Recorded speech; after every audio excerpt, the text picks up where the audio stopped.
Hello and welcome. I recently had a chance to see the opera Don Carlo by Giuseppe Verdi, and so I thought I'd do a quick chat on it. Yeah, I saw this March 17th, 2018, down at the Kennedy Center, performed by Washington National Opera. I won't read through the entire cast. Our Don Carlo was Russell Thomas, and our Elizabeth was Leah Crocetto.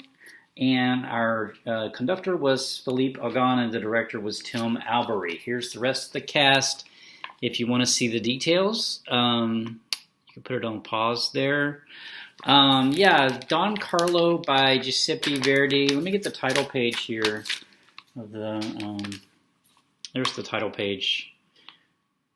So, yeah, music by Giuseppe Verdi, libretto by Joseph Méry and Camille Dulocli.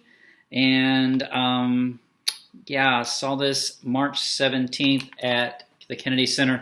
Here is the cover of the playbill. It's got kind of a graphic from the opera. This is actually King Philip, and this is I believe that's the Inquisitor, the Grand Inquisitor there. My program got a little wet, or something. It's kind of weird, but yeah, this was originally performed. It had its premiere in 1867 in Paris, and it was originally a French language opera. But I read up on it a little bit. It's most commonly performed today in Italian, and the version that I saw was performed in Italian.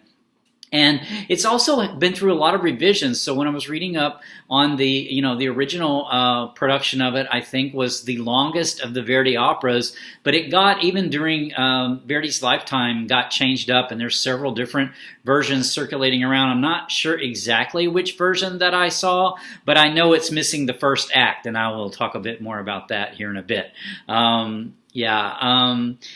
So yeah, what it's about. So it's set in Spain in the 16th century, and our main character is Don Carlo, who is a prince, and then his father's King Philip of Spain, and then Elizabeth of Valois she was a French, I guess, princess, and she's married now to King Philip. But she and Don Carlo have a past, which I'll explain a little bit more about here in a bit. Then our other main characters are Don Carlo's best friend, Rodrigo, the Marquis of Posa, and then Princess Eboli. That's sort of the main, I would say, the main cast. We also have a Grand Inquisitor that is also sort of an important character in the opera. But so, like I said, it's set in Spain in the 16th century. So when it starts, we have Don Carlo. He's in this monastery, and he is mourning the death of his grandfather, Charles V.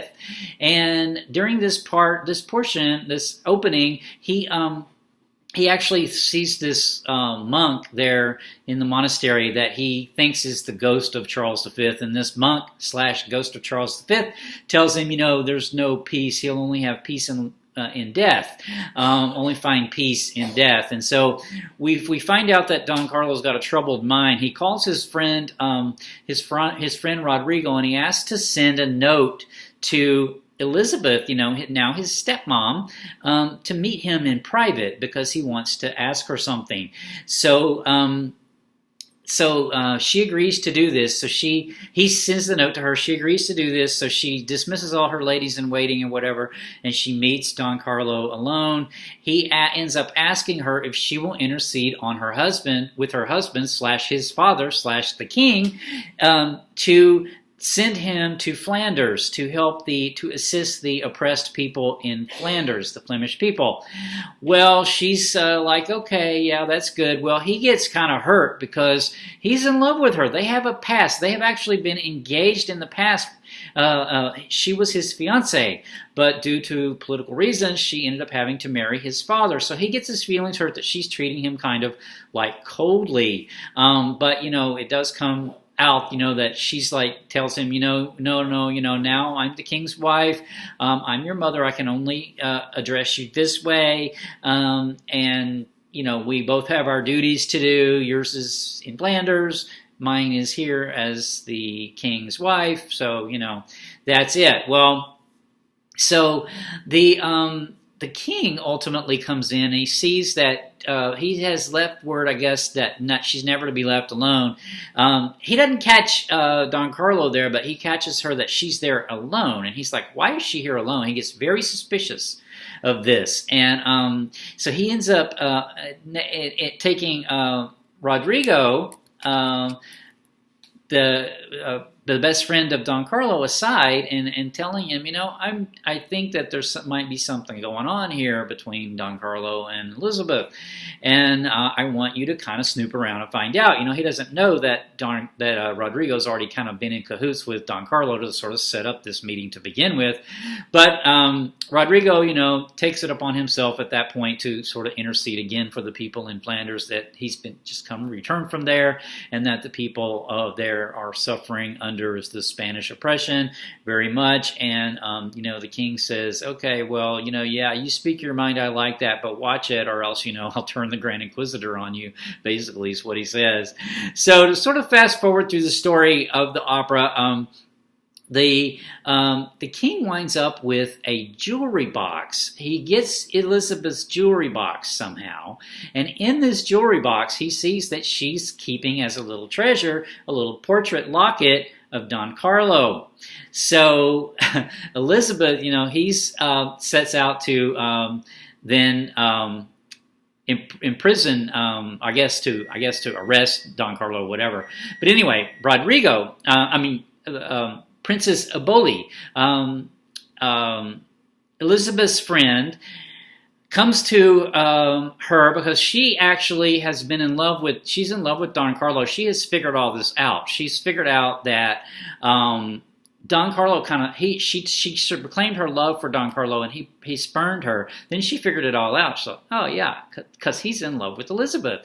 So she confesses to Elizabeth that yes, she's the one that gave the king the jewelry box out of jealousy. And not only that, but she's in love with Don Carlo. And not only that, she's been sleeping with the king. So Elizabeth was like, okay, well, you're banished. So she banishes her.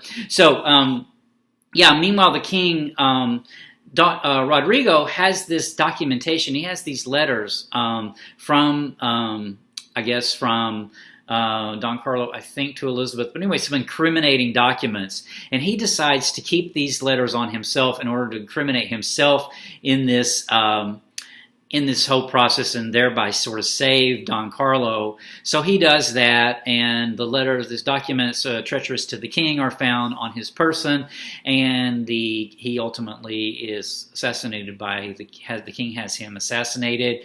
And then the king actually wants to try to make up with Don Carlo, but Don Carlo has sent word, he's getting ready to go to Flanders, and he sent word, to Elizabeth, for Elizabeth to meet him there in the monastery at the tomb of Charles V. So she agrees to do this. So they say their farewell, basically you need to go to Flanders and save the people, help the people of Flanders, the suffering people of Flanders, and I need to stay here and be the queen. So, we had a good run, but that's it, basically. So the king catches them. And as the king's catching them with the Grand Inquisitor, in the version I saw anyway, Don Carlos sees this monk again, this ghost of ghost of Charles V, who again tells him, that there will only be peace and death. And then it seems like in my version, he died there at the end, although it all happened very quick and the lights went out. It looked like he died, though.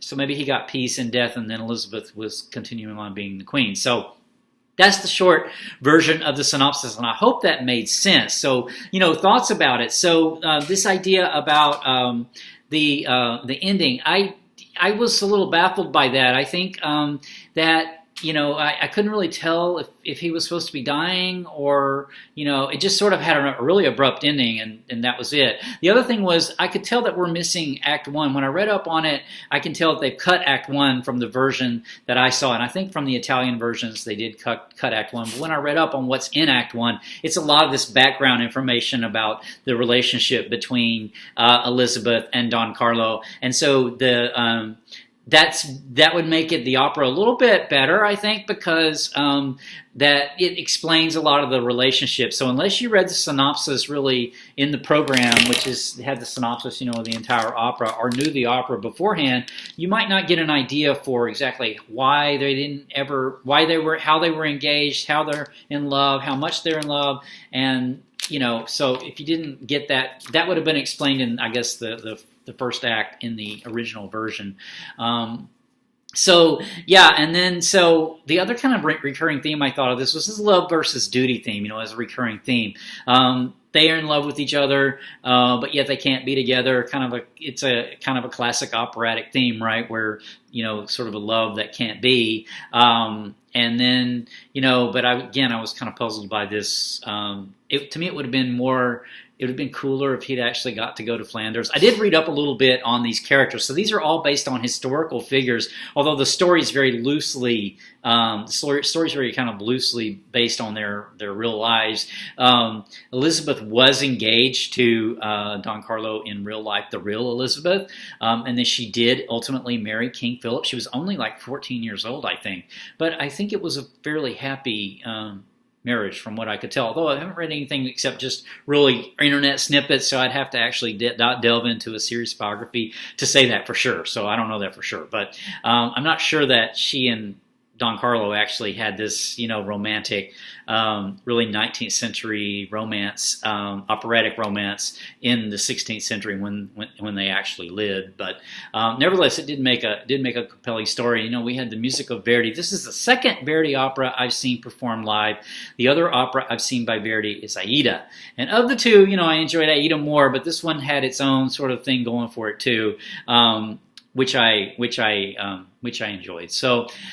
I think that's all that I will say about this opera.